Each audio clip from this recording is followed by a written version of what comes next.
Gracias al doctor Guillermo Lustó por su ponencia. Hemos recibido bastantes preguntas, algunas dirigidas, otras no. Y yo creo que es interesante porque ha quedado flotando en las preguntas y en las ponencias a modo de conclusión de nuestros ponentes. Entonces, lo que voy a hacer es que voy a leer todas las preguntas y les voy a dar la palabra en el mismo orden que la tuvieron a cada uno de ellos. Por favor, bien corto, no digamos tiempo, sino 1 minuto, 3 minutos, bien corto, a modo de poner juntas las preguntas y sacar su conclusión. O sea, ¿cuál es su conclusión? ¿Cuál es su recomendación personal? Entonces leo, hay numerosos estudios económicos, políticos, sociales que avalan qué hacer cuando los hermanos Castro no estén ya en el poder y los proyectos para una Cuba futura libre de sus herederos y testaferros. ¿Qué estrategia sería necesaria para llegar a un proceso de transición democrática y garantizar su éxito? Otra, un estudio comparativo me llevó a la conclusión que la característica esencial del régimen cubano es que consiste en un apartheid del Partido Comunista de Cuba. ¿Cuál es su opinión al respecto y qué valor tiene para los cubanos las experiencias de Nelson Mandela? Otro, en la vista del interés de la OEA bajo el secretario Almagro de activar la Carta Democrática Interamericana en Venezuela, ¿qué consecuencias se puede esperar sobre el futuro político de Cuba si esto se lleva a cabo?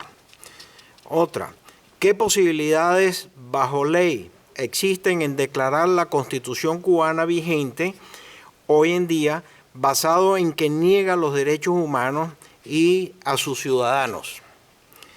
Otra, ¿por qué pensar en la Constitución mínima para una Cuba futura cuando la de 1940 no solo es legal, sino también reformable?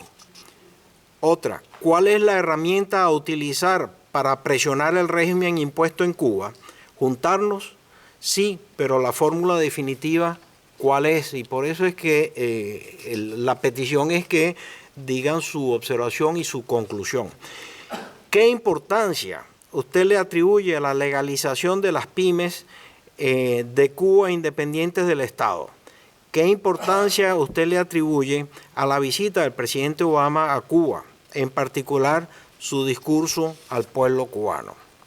Otra, ¿qué posibles escenarios podrían suceder en las relaciones de Estados Unidos de América con Cuba después de las próximas elecciones presidenciales, se entiende, presidenciales americanas? Creo que todas las preguntas están relacionadas y por eso quiero compartirlas entre todas, y mi petición personal es que cada uno de ustedes dé su conclusión sobre el tema. Luis Flashman. ¿Quieres que yo haga sí, en el un micrófono de para que quede grabado? y respuesta, y dé una respuesta a todas las preguntas más o menos? Bien cortito. Bien corto. ¿Cuánto tiempo? 1 a 3 minutos. ¿No? 1 a 3 minutos. 1 imposible, 3 poquito más. Bueno, primero, qué placer estar en este panel. Excelentes todos los panelistas. Cuando hablo de todos los 3 panelistas que estuvieron conmigo acá en este panel, realmente muy bueno. Bueno, voy a un poquito a tratar de responder a todas estas preguntas en un segundo. En términos de estrategia para la transición democrática, José dijo, estoy totalmente de acuerdo de que no un cambio dentro de la élite económica, un cambio económico no necesariamente trae un cambio político. Pero para eso tiene que haber, para mí, la desaparición de la élite octogenaria es crucial. No, eso tampoco garantiza una transición a la democracia bajo ningún concepto, pero definitivamente la desaparición de toda esta élite es crucial porque esta élite no ha dejado ni siquiera que haya discrepancias ideológicas dentro de esta élite. O sea que eso es fundamental, no garantiza la transición democrática. Lo que sí es importante es el tema de la presión internacional, y esto es fundamental, porque, por ejemplo, muchas de las organizaciones o elementos de la sociedad civil en Cuba han tenido más influencia para la opinión pública internacional que dentro de Cuba mismo, por razones obvias, el régimen no ha permitido Y aquí voy en este momento a lo que está haciendo la OEA, que eso se relaciona con la pregunta a la OEA. En el momento que la OEA, los miembros de la OEA, le dieron inmediatamente una salida a Maduro en Venezuela para que dialogue con la oposición, cuando todo el mundo que ha seguido el tema de Venezuela sabe de que ese diálogo es totalmente fútil, que va a ser usado para el gobierno para quedarse en el poder, por el gobierno madurista es castrista, es un gobierno que está ahí para quedarse, no está ahí para negociar, no es el gobierno polaco ni es el gobierno húngaro. Es un gobierno que no reconoce su ilegitimidad y quiere mantenerse en el poder. O sea que la decisión de hace 2 semanas de la OEA con el apoyo norteamericano para que haya un diálogo es simplemente esto refuerza al régimen cubano. Y a esto quiero, ya vimos, por ejemplo, qué pasó la semana pasada. La semana pasada simplemente la Suprema Corte en Nicaragua, que es un títere del presidente Ortega, declara por una decisión de la Suprema Corte que el líder del partido opositor no es el líder que eligió el partido opositor, sino uno que está más cercano a Daniel Ortega, convirtiendo en realidad a Nicaragua en un sistema de un solo partido. Y esto ocurre mientras los miembros de la OEA discuten una salida para el señor Maduro. O sea, en este momento América Latina está interrelacionada. Y recordemos que Cuba en la década pasada fue un símbolo de una segunda independencia. Todos los partidos de izquierda, los democráticos y los no democráticos, los gobiernos de izquierda, hablaron de la reintegración de Cuba como una especie de liberación de la hegemonía norteamericana y vieron en Cuba como una especie de símbolo de algo positivo. Esto es un retroceso impresionante. Y hablando de la política norteamericana con respecto a América Latina en general, la normalización con Cuba es el pilar de la política exterior de América Latina. Lo que en este momento el presidente Obama dice es nuestros pecados pasados, nuestra intervención en golpes de Estado, bla, bla, bla, bla. Esto hace que nosotros tratemos, o sea, necesitamos reivindicarnos y hacer lo que la mayoría de los países latinoamericanos quieren. Y aquí tenemos a Estados Unidos eventualmente como dijo José Acel, sin ejercer o sin intentar influenciar con los valores democráticos, sin ningún tipo de liderazgo, va detrás de lo que la mayoría de los países latinoamericanos quieren, y esto en este momento solamente beneficia al gobierno cubano. O sea, y aquí es donde está nuestro rol como comunidad viviendo en los Estados Unidos, de asegurar de que el Congreso continuamente reciba de nosotros nuestro input para presionar para que la política norteamericana cambie. No va a cambiar bajo el presidente Obama porque el presidente Obama es terco y no va a cambiar esta política, pero el próximo presidente, sea quien sea, tiene que cambiar esta política. Con esto yo, en cuanto hay una pregunta en tema de la Constitución vigente, yo no sé si es una buena idea, estoy totalmente de acuerdo con el análisis de Mijael con respecto a la Constitución, que cuando las constituciones van poniendo temas que pertenecen a políticas públicas en la Constitución, es una forma de evitar la discusión en el futuro, y esto está en las constituciones hoy de Ecuador, de Bolivia y ciertamente de Venezuela. O sea que sí estoy en favor de una constitución minimalista, 100% de acuerdo con Mijael. No sé si la constitución de 1941 es la ideal, yo no la conozco, pero quizá se pueda reescribir una constitución que esté basada en principios minimalistas.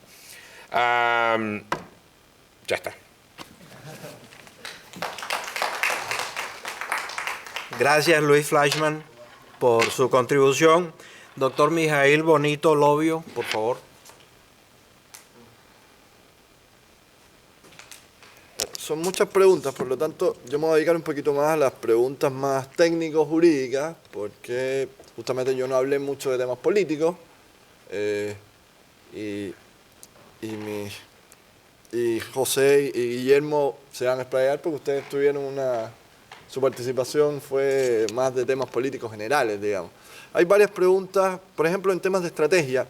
Esto es más personal, acá no hay una fórmula. ¿Ya? O sea, ¿cómo buscar una estrategia para llevar la democratización a Cuba? Se han usado estrategias diversas por 50 y tantos años. Yo no soy un crítico del acercamiento de Obama a La Habana 100%, porque creo que cualquier nueva cosa que se pueda hacer merece por lo menos darle el beneficio de la duda. Por lo pronto, puede estar equivocado, pero hemos estado equivocados muchos por demasiado tiempo. Y si seguimos haciendo lo mismo, vamos a tener el mismo resultado. Ahora, eso no quita que yo sí crea que es una falacia el tema económico. ¿Ya? Esto es como creer que el marxismo es real. Marx, en la carta de Marx a Feuerbach, dijo que la economía determinaba en última instancia la política, y eso es la aplicación que está haciendo Obama, que es una aplicación justamente, y a partir de lo que decía Guillermo, que también se conoce como un tema de hegemonía, digamos, de la búsqueda de la hegemonía en temas culturales, y eso es muy preocupante. Ahora, ¿qué estrategia aplicaría yo para el futuro de Cuba? Lo primero es creer en la fortaleza de las ideas. Hay muchos planes, pero todavía, yo vivo en Chile, a lo mejor no estoy tan integrado con el tema, pero todavía no he visto un programa de gobierno, ya sea transicional o definitivo, que sea capaz de integrar todas las políticas que llevaría a cabo un gobierno real en ejercicio de punta a cabo. Y con esto me refiero a qué vamos a hacer en salud, qué vamos a hacer en educación, qué vamos a hacer con respecto a la inmigración, qué vamos a hacer con respecto a la inversión extranjera, qué vamos a hacer con respecto a las libertades individuales, qué vamos a hacer con respecto a las libertades económicas, qué vamos a hacer con respecto al derecho al trabajo. Se convierte en un derecho, se convierte en un deber. O sea, ¿cómo se gobierna un país? Un país se gobierna a partir de un programa. Y un programa cuesta hacerlo, un programa cuesta años establecerlo. ¿Ya? En términos chilenos, que hubo una transición a la democracia muy positiva, muy exitosa, que es bastante diferente a la que debería haber en Cuba, pero los que hicieron la transición estuvieron por lo menos 2 o 3 años elaborando un programa de gobierno real, para cuando estuvieran ahí, sentarse y saber qué hacer. Eso es una estrategia que hay que hacer y es responsabilidad nuestra hacerlo. Rapidito. Desde el punto de vista de la Constitución de 1940, que es legal y reformable, lamentablemente no. La Constitución de 1940 es parte de la historia de Cuba. Y les cuento por qué. Porque no es necesario establecer las reformas constitucionales que aparecían en la misma Constitución del 40 para que ésta vuelva a regir. Ya no es simplemente llamar a la Constitución del 40 y traerla y volverla. Acá las leyes, hay muchas formas de derogación y una de las formas de derogación es la derogación tácita. Cuando viene otra ley del mismo orden y de la misma clasificación y jerarquía y ocupa su lugar, la Constitución de 1940 quedó derogada tácitamente. Por lo tanto, es imposible. Aquí estamos hablando desde el punto de vista técnico. Desde el punto de vista político, señores, podemos hacer lo que sea. ¿Ya? En una votación se hace lo que tenga que hacerse. Podríamos decir que la Constitución de 1976 en Cuba jamás existió y la borramos de los libros de historia. Y eso se puede hacer por una ley. Tremendamente fácil, ¿ya? Pero eso es política. Desde el punto de vista técnico, la Constitución de 1940, podemos tomar los principios y reelaborarlos, podemos tomar su base fundacional y reelaborarla, pero la Constitución de 1940 fue derogada en 1976, tácitamente, ¿ok? Fue derogada en 1976. Ya había sido derogada antes, en 1952, después vino la ley del año 59, que se llama, no me acuerdo si era ley de reforma o ley, la primera ley semiconstitucional que hubo en el gobierno de los Castro en el año 59, que era una ley muy cortita. Ya con esa hubo una derogación tácita y ya con la de 1976 hubo una derogación definitiva, por lo tanto ahí es muy poco lo que se puede hacer. Y en el tema de las relaciones Cuba-Estados Unidos hay algo que yo he repetido varias veces, lo dije en Chile, en CNN, varias veces. Yo no creo que nosotros como cubanos seamos el problema número 1, ni 2, ni 3, ni 4, ni 5 de política exterior de los Estados Unidos. ¿Ya? Yo creo que estamos bien abajo en la lista porque somos muy poca amenaza, ¿ya? Y pesamos muy poco. Ahora, ¿qué entiendo yo que hizo Obama? Además de tratar de cambiar un poco y dejar un legado, que puede estar errado o no, yo creo que está errado, ¿ya? Yo lo que no quiero es no darle la oportunidad a alguien de hacer otra cosa, pero yo creo que está errado en ciertos términos, Y creo que tiene razón en 2 o 3 cosas por otra parte, pero es un estudio muy largo. Pero, ¿qué pasa con este escenario? Que yo creo que no lo hizo en base a la libertad de los cubanos. No le interesa la libertad de los cubanos, no tiene por qué interesarle. La libertad de los cubanos le interesa a los cubanos, es nuestra responsabilidad. Somos los cubanos los llamados a buscar las fórmulas para llegar a tener un país libre y democrático. Ahora, ¿qué hace Obama? Defender los intereses geopolíticos de Estados Unidos. Antes del acercamiento entre Cuba y Estados Unidos, había destructores del gobierno chino paseando por el Caribe, que iban a Puerto Cabello en Venezuela, Puerto Ordaz creo que se llama, y también pasaban al puerto de La Habana. Había rusos. ¿Hace cuánto no escuchamos de un destructor ruso o chino en el área del Caribe? Entonces es un tema geopolítico. Yo te entrego esto porque a mí la libertad de tu gente realmente no me interesa, porque estamos hablando de Realpolitik. ¿Y qué me das tú a cambio? Que la influencia de mis reales potencias enemigas o contradictoras no va a parecer que tú sigues siendo la llave política e ideológica de Latinoamérica. Por lo tanto, yo lo veo desde ese lado. Yo no creo que los cubanos seamos tan importantes para la política de Estados Unidos, salvo en la Florida. Sorry, yo no soy de acá, creo que me puedo permitir decir ciertas cosas que son un poco políticas, pero yo creo que va por ahí. Yo no creo que Obama sea un amante de la libertad de los cubanos. Yo no creo que los demócratas lo sean. No creo que nadie lo sea en Estados Unidos, porque el primer deber de un gobernante de cualquier país es defender los intereses de su propio país. Y la forma de defender los intereses es que geopolíticamente, hoy, Estados Unidos, desde el punto de vista del Caribe, ya no tiene nada que temer con respecto a influencias de China o de Rusia. Gracias.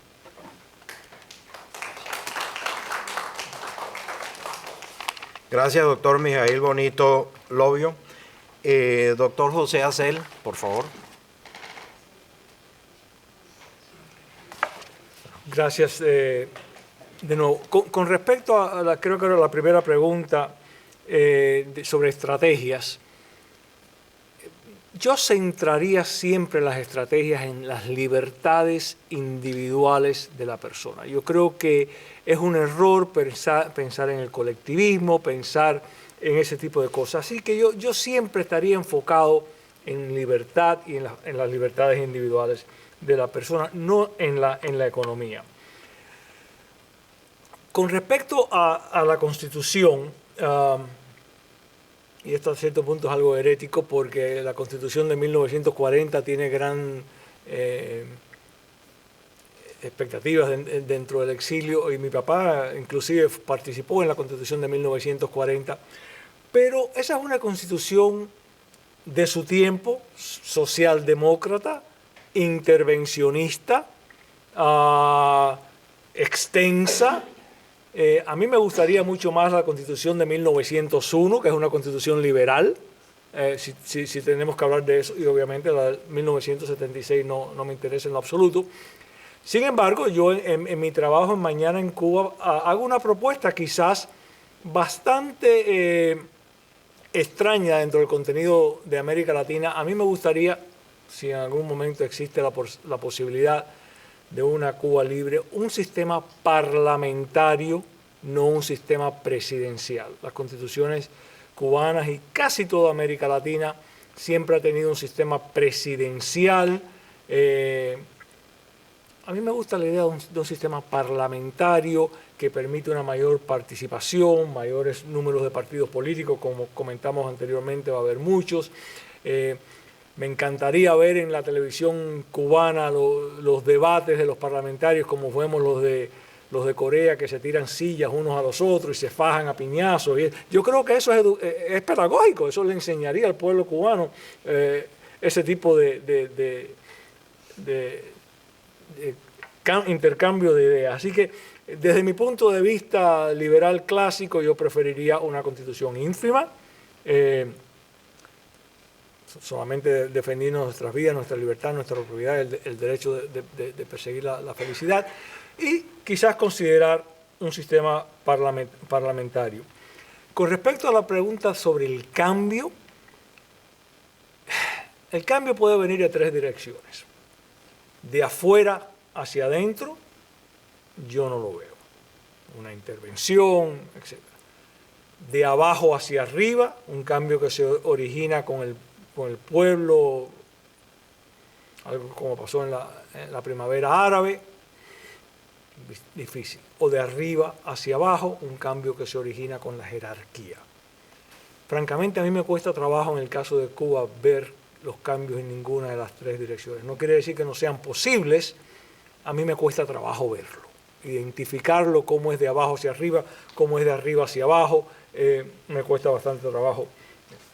Con respecto a la visita del presidente Obama,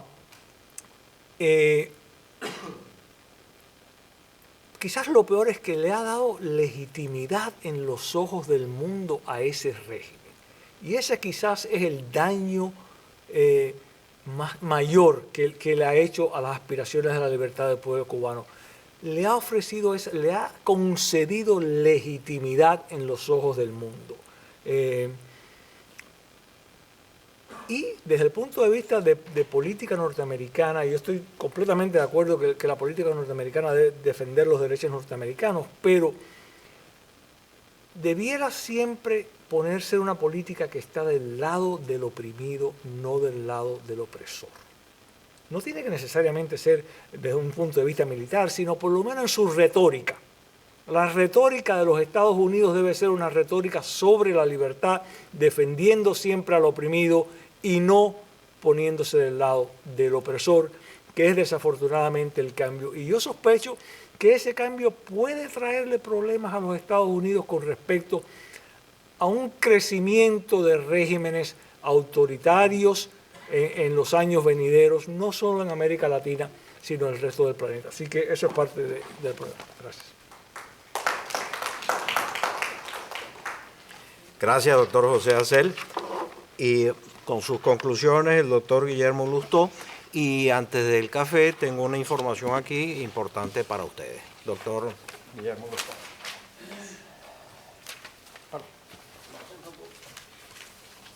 Primero, una corta referencia al tema de la Constitución.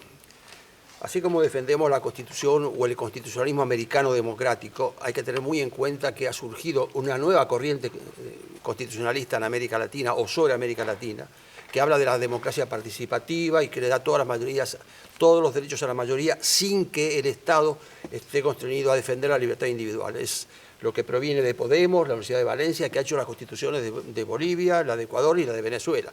Constituciones maximalistas donde meten todos los que ellos consideran derechos. Y creo que sí, hay que volver al criterio, como decía antes, primero de que la sociedad se ponga de acuerdo y que eso quede plasmado en una Constitución solamente en aquellas cosas en que ya estamos de acuerdo cómo estar en el futuro. ¿Qué tipo de gobierno y la relación de los ciudadanos con el gobierno?